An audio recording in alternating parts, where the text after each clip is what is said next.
they enrolled me in the Workman's Circle Shula, and I went there for 4 years. I could, about age 7, I could tell you all about Eugene Debs and the Pullman strike of, I think, 1907.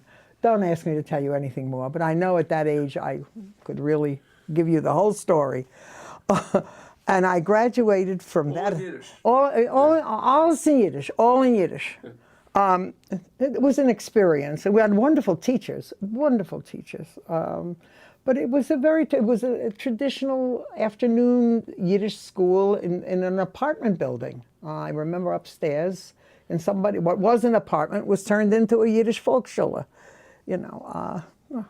At any rate, but meanwhile I was going to public school, and I enjoyed that. I had a double life. And I went to Shula in the afternoon, after school, 4 days a week. When I graduated from there, I was 10. And the question was, what are they going to do with my Jewish education? Because going to school was very important to them. I was going to be as educated as they could possibly make me.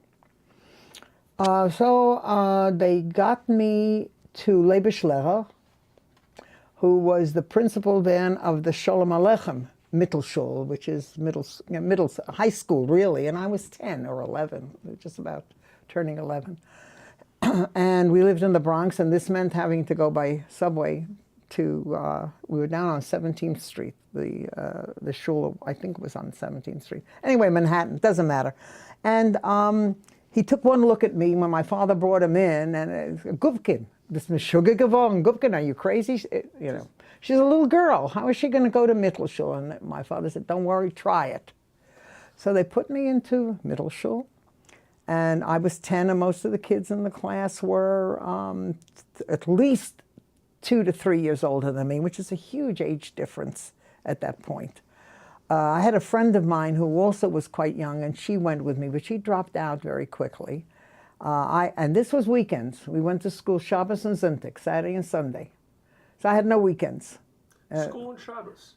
School, oh yeah, Mittelschule was from 9 or 10 in the morning till 3 in the afternoon. And the same thing on Sunday. There was no playing. But I didn't have afternoon school, you know, after public school or then high school. It was all for the weekend. Okay, so I went to the Mittelschule. There I graduated from that Mittelschule. And then they said, okay, what are we going to do with her now? And they didn't say that to me, but I know and it you're was. How old at this point? Let's see, I'm 14.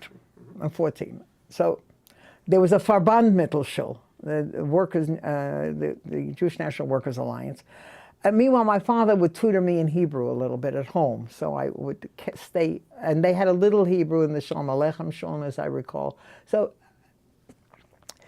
they took me into the Verband Mittelschule, the Verband High School. There I was already with kids my age at that point.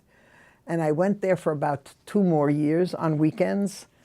And I graduated, 3 years, I think. I graduated just about the time when I graduated high school.